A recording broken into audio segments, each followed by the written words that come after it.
خدا کا واسطہ احتیاط کیجئے. یہیں سے بات شروع کروں گا کیونکہ اس کی ایک وجہ ہے. انڈیا کی حالت اور اس کے مناظر. بھارت میں انتظامیہ پوری کوشش کر رہی ہے. ہماری نیک تمنائیں بھارتیوں کے ساتھ ہیں کیونکہ وہ بھی انسان ہیں ہماری طرح کے, اور وہ تکلیف میں ہے اس وقت, بہت مشکل میں ہے. اور اس کے پیچھے جو سب سے بڑی وجہ ہے وہ بھارت کی پبلک ہے. آپ ان کی حکومت کو دوش نہیں دے سکتے, آپ ان کے اسپتالوں کو ذمہ دار قرار نہیں دے سکتے, کیونکہ ان کے پاس فیسلٹیز پاکستان سے زیادہ تھی. ان کے لوگوں نے احساس نہیں کیا, ان کے لوگوں نے خوف نہیں کھایا کہ جہاں پہ وبا ہو وہاں پہ ٹریول نہ کیا جائے. جو لوگ جہاں ہیں وہ وہاں رک جائیں. لیکن اس کے باوجود لوگ بات کو سمجھے نہیں. جو لوگ بات کو سمجھے وہ اس میں سے نکل گئے, جیسا کہ ہم نیوزی لینڈ کی مثال دے سکتے ہیں, اور وہ کرونا وائرس سے بہت جلد نکل گئے. لیکن ہم ایسا نہیں کر پائے. لوگوں کی بہت بری حالت ہے اور کوئی ان کو پوچھنے والا نہیں ہے. آج سعودی عرب نے ان کو کہا کہ ہم آپ کو آکسیجن بھیجتے ہیں. پاکستان بھی ان کو آفر کر رہا ہے کہ جو ہم مدد کر سکیں گے آپ کی کریں گے. لیکن کیا پاکستان کے حالات ٹھیک ہیں؟ میں ابھی اچھرا بازار کے مناظر دیکھ رہا تھا لاہور کے. مجھے کسی دوست نے بھیجے تو گزرنے کا راستہ نہیں تھا, وہاں سے گزرنے کا راستہ نہیں تھا. لوگ بازاروں میں, دکانوں میں, سڑکوں پہ اس طرح اکٹھے ہیں بغیر مجبوری کے, بغیر کسی وجہ کے, صرف انٹرٹینمنٹ کے لیے باہر آ رہے ہیں. خدا را اس بات کو سمجھیے, ابھی اس کو سیریس لیجئے. اگلے 15 دن آپ لوگوں کا زندہ رہنا اور محفوظ رہنا بہت ضروری ہے. اگر ان 15 دنوں میں 20 دنوں میں آپ نے ذمہ داری کا ثبوت نہ دیا تو یاد رکھیے گا اگر ہمارا نظام کولیپس کر گیا تو واپسی بہت مشکل ہو جائے گی. یہ مناظر ایک بازار کے, یہ لاہور کا ایک بازار ہے. یہ مناظر آپ دیکھیے. ہم کرونا وائرس سے لڑ رہے ہیں. یہاں آپ کو کم ہی ایسا بندہ نظر آتا ہے جس کے منہ پہ ماسک ہو, لیکن اتنا قریب اور اتنے رش کے اندر ماسک بھی کیا کام کرے گا. ہم لوگوں نے اس کو سنجیدہ نہیں لیا. یہ بیماری جو ہے وہ بہت موذی ہے. اس لہر کے اندر جو وائرس آ رہا ہے وہ کئی گنا زیادہ تیزی سے پھیلتا ہے اور 10 سے 12 گھنٹوں کے اندر اپنا کام دکھاتا ہے. جب تک لوگوں کو سمجھ آتی ہے وہ اسپتال پہنچ جاتے ہیں. اسپتالوں کے اندر آکسیجن کی قلت ہے, ہمارے پاس وینٹیلیٹرز بھی کم ہیں, ہمارے پاس بیڈز بھی کم ہیں. تو خدا کے واسطے حکومت کی جو آواز ہے اس کو سنجیدہ لیجئے, اپنے آپ کو گھروں میں رکھیے, یہ سوچ کر کہ یہ 20 دن شاید ہمیں اس دنیا میں ملے ہی نہیں. اپنے گھروں کے اندر محدود ہو جائیے, اپنی ٹریولنگ کو کم سے کم کر دیں.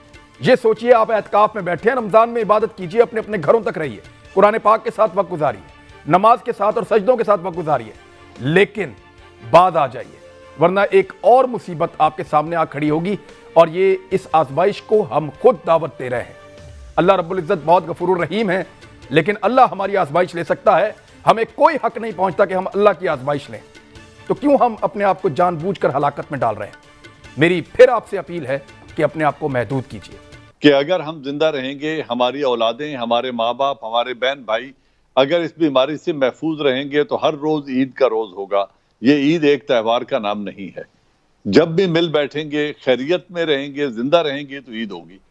تو میرے خیال میں ایک طرف سوشل ریسپانسبلٹی ہے, حکومت نے اویئرنس تک اپنا حق ادا کر دیا, میڈیا نے بھی ادا کر دیا, سوشل میڈیا کے جو لوگ ہیں ان ہر آدمی نے, اویئرنس کی کوئی کمی نہیں ہے ملک میں, صرف ریئلائزیشن کی بات ہے کہ لوگ اس کو اب بھی ریئلائز نہیں کر رہے. تو میں سمجھتا ہوں حکومت وقت کا کام ہے.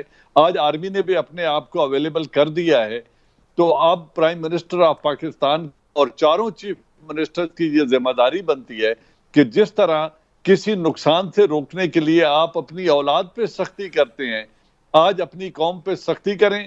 چاہے 15 دن کے لیے مکمل لاک ڈاؤن کرنا پڑے عید تک, عید کی چھٹیوں میں کمیوٹنگ, سٹی اربن سے رورل اور رورل سے اربن ایریا کا, اور جو تفریحی مقامات ہیں ان کے سفر کو بند کر دیں, اور 15 دنوں کے لیے اتنی سخت لاک ڈاؤن کریں کہ ان 15 دنوں میں اگر ہم نے ریلیف لے لی تو ہاسپٹل اور ہیلتھ فیسلٹیز بھی سٹینڈ کر جائیں گی, ہم بھی اس سے اللہ کے فضل سے محفوظ رہیں گے. اور آپ نے بڑی خوبصورت بات کی ہے کہ آخری عشرہ آ رہا ہے رمضان شریف کا, اللہ کے آگے جھک جائیں, استغفار کریں, قرآن اور نماز سے رشتہ جوڑ لیں, اور ان آخری 10 دنوں میں اتنی عبادت کریں اور اتنی گڑ گڑا کے دعائیں مانگیں کہ اللہ ہم پر رحم کر دے اور ساری دنیا پہ رحم کرے, بالخصوص ہم پہ اور عالم اسلام پہ اپنا رحم کرے, اور ہم اس سے اللہ سے معافی مانگیں.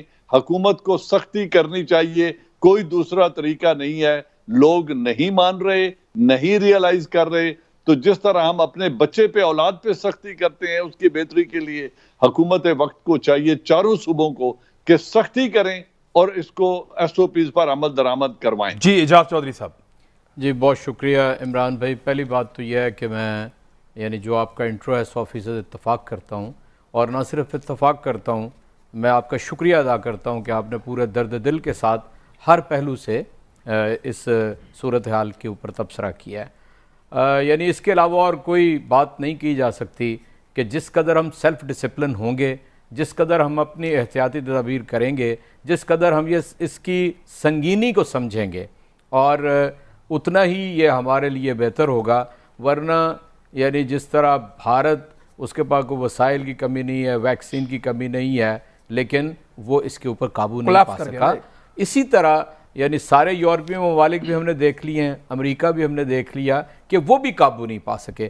اس لیے وہی لوگ، یعنی آپ نیوزی لینڈ کی مثال لوگ دے رہے ہیں یا چائنا کی مثال دے رہے ہیں، تو انہوں نے ویکسین سے پہلے سیلف ڈسپلن سے اپنے اوپر پابندیاں لگا کر اس کو یعنی میں سمجھتا ہوں کہ روکا ہے۔ جہاں تک جنرل صاحب نے کہا ہے کہ حکومت ہر پہلو سے اعلانات بھی کر رہی ہے، صورتحال کی سنگینی کو بھی واضح کر رہی ہے، اور یہ اشارے واضح طور پہ دے رہی ہے کہ اگر حالات ذرا سے بھی اور بگڑ گئے تو اس کا کوئی چارہ کار لاک ڈاؤن کے علاوہ نہیں ہوگا، آپ کو لاک ڈاؤن کی طرف جانا پڑے گا۔